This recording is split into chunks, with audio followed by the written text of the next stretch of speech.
The world is turning dark, and the undercurrents of change are unsettling all of humanity. Cardinal Luis Antonio, the man hailed as the Asian Pope, is not only a humble priest, but also a burning flame, igniting both hope and fear of an unpredictable future. From the poor streets of Manila to the heart of Vatican power, his journey is a haunting mystery. Is he the savior of the Catholic Church, or is he opening the door to an unpredictable storm of change?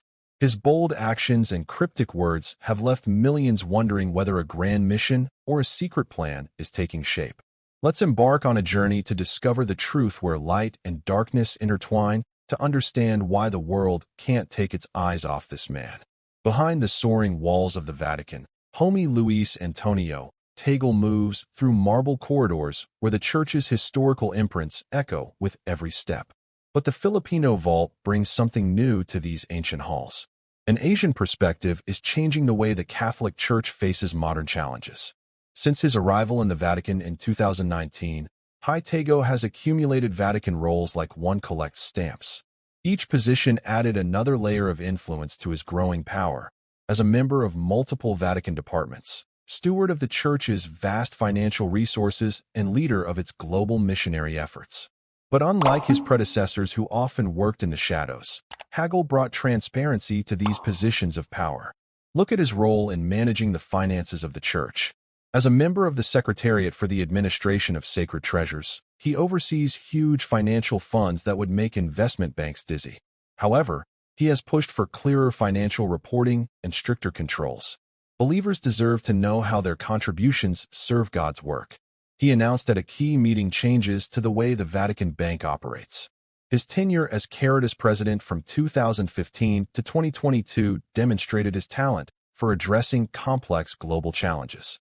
When earthquakes devastate 2 billion or war breaks out in Syria, Homie Tagle coordinates relief efforts, crossing religious and political boundaries. He transformed Caritas from a traditional charity into a modern humanitarian organization, introducing professional management while retaining its spiritual heart.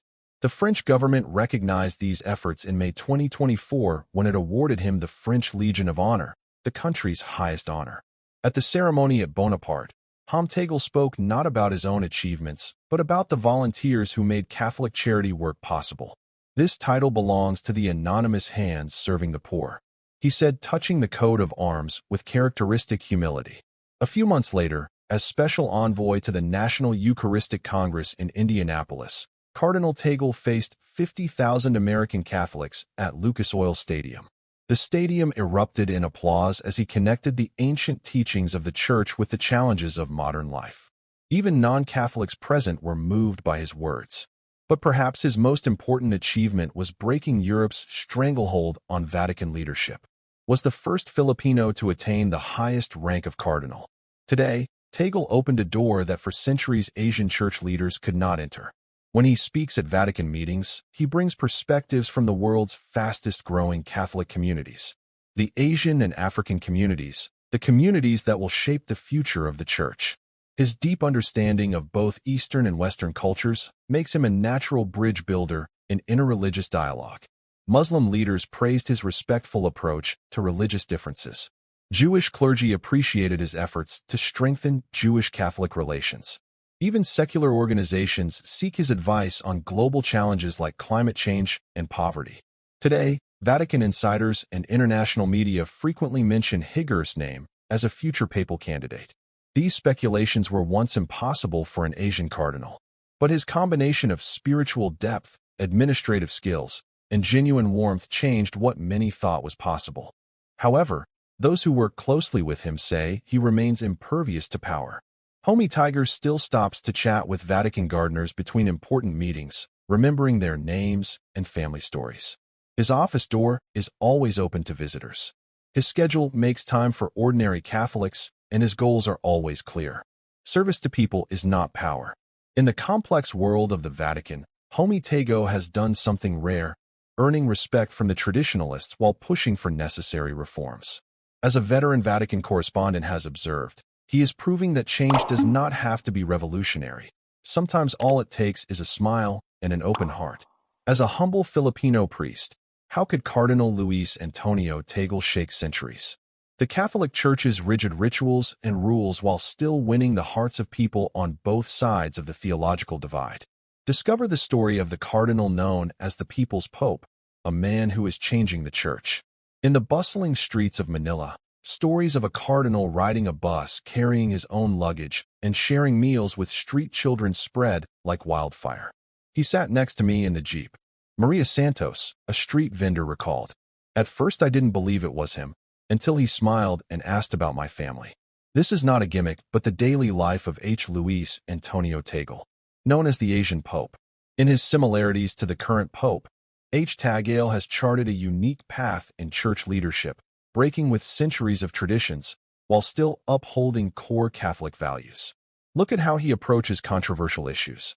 While firmly upholding Catholic teachings against abortion and artificial contraception, Tagle spoke about these issues with unusual gentleness, at odds with the heated debates. Often see harsh words that we have used in the past. He once said in a crowded conference that people were building walls instead of bridges. His voice softened when discussing Elbet Catholics and who had left. In a landmark speech that brought the audience to tears, he challenged the Church's rigid views. Before we talk about sin, we must talk about human dignity. Before criticizing, we must extend our hand. Environmental protection is also a priority on his agenda. When typhoons hit the Philippines, Tagle didn't just stop at praying. He jumped into action. He has launched programs that combine practical action with spiritual guidance, encouraging parishes to plant trees, reduce plastic use, and create community gardens.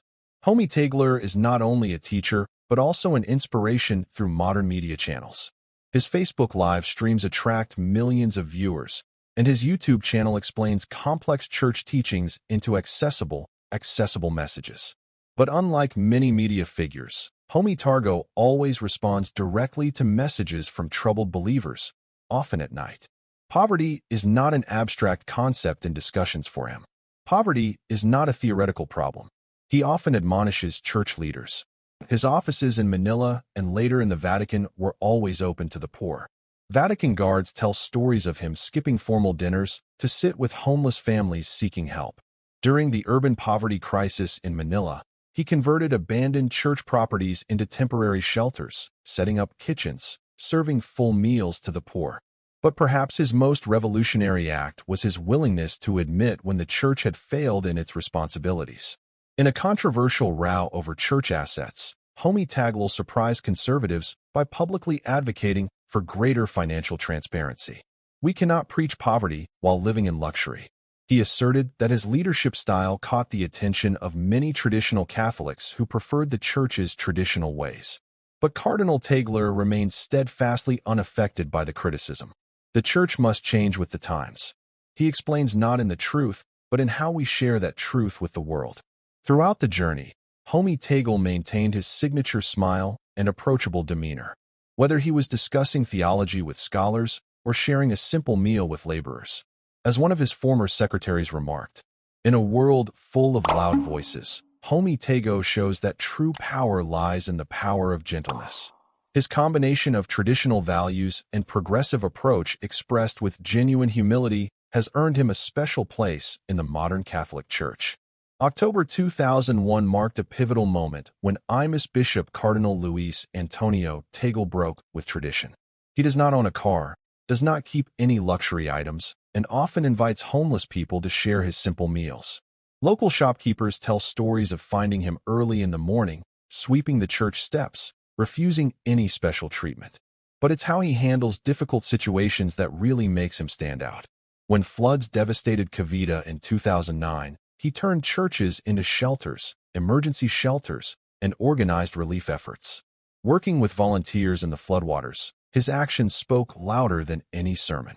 His call to become Archbishop of Manila in 2011 came as the Philippine Catholic Church faced its greatest challenges, and Tagle inherited a diocese struggling with poverty, political tensions, and questions about the Church's role in modern society.